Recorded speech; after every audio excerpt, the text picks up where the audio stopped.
Namaskar. On 26th May 2025, a warm and cordial welcome was given to the Deputy Chairperson Dr. Chaturvedi Sir by Giants Parivar at Ashta Giants Hall. I have uploaded a few clips of the outstanding, interesting and memorable speech given by the chief guest. So please listen and watch the video till the end. चीजें उम्मीद मत रखिए, वो जो उम्मीद रखते हैं वो जिंदगी में हमेशा कर सकते हैं। बच्चे माँ बाप अगर बच्चों को ये सोच करके पालते हैं कि बुढ़ापे में जा करके हमारा सहारा बनेगा, और जब बच्चे बाहर चले जाते हैं और लौट करके माँ बाप की तरफ देखते नहीं है, माँ बाप को बहुत कष्ट होता है।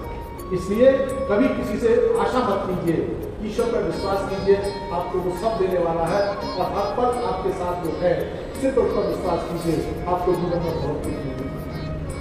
इसलिए मैं समझता हूँ कि इस जीवन में हम और आप सब मिलकर के संस्था के माध्यम से जो कुछ समाज को दे सकते हैं देने के लिए। मेरे पास है क्या देने के लिए जो हम किसी को दे सकते हैं? तो शेख ने कहा, जब तू अगर किसी को कुछ दे नहीं सकता तो तुझे किसी से लेने का अधिकार है। ये बात तो शिकारी के मन में बैठ गई।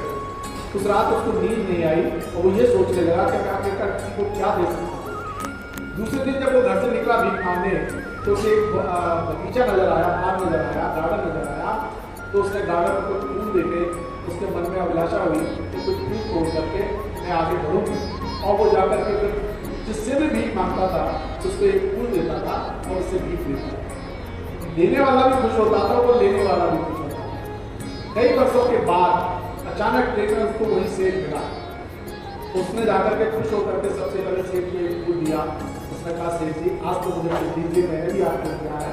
तो सेठ ने खुश होकर उसको कुछ दे दिया। तो भिखारी ने सेठ से कहा, सेठ जी मैंने आपकी आज्ञा का पालन किया है और मैं लेने से पहले अब देना सीख गया हूँ। तब सेठ ने कहा, अब तू भिखारी नहीं रहा, अब तू व्यापारी हो गया। वर्षों के बाद दो व्यक्ति मिलते हैं सूझबूझ में। पहला व्यक्ति कहता है कि सेठ जी नमस्कार। तो सेठ कहता है, मैंने तो आपको कभी देखा नहीं, आप कौन है? बोले कि हम और आप तीसरी बार मिल रहे हैं, 2 बार इससे पहले मिल चुके हैं। बोले मैं तो नहीं पहचान पाया तुमको। बोले याद करिए सेठ जी, मैं वही भिखारी हूँ जिसको आपने व्यापार करना सिखाया। आज मेरे ईश्वर की कृपा से आज मेरे पूरन का बहुत बड़ा व्यापार है और मैं आपके कहने व्यापारी बन गया हूँ। इसलिए मित्रों, सिर्फ जाइन जैसी संस्थाएं यही सिखाती है कि जीवन में कुछ पाना है उससे पहले कुछ देना सीखिए।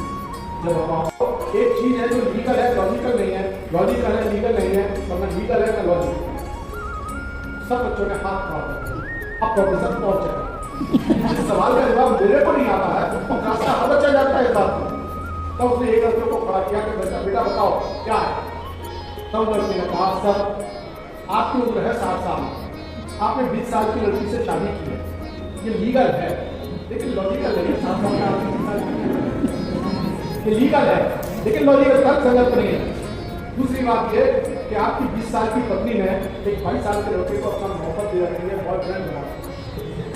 ये लॉजिकल है लेकिन लीगल नहीं है, कानूनन सही नहीं है लेकिन उम्र के लिहाज से उसका बॉयफ्रेंड सही है।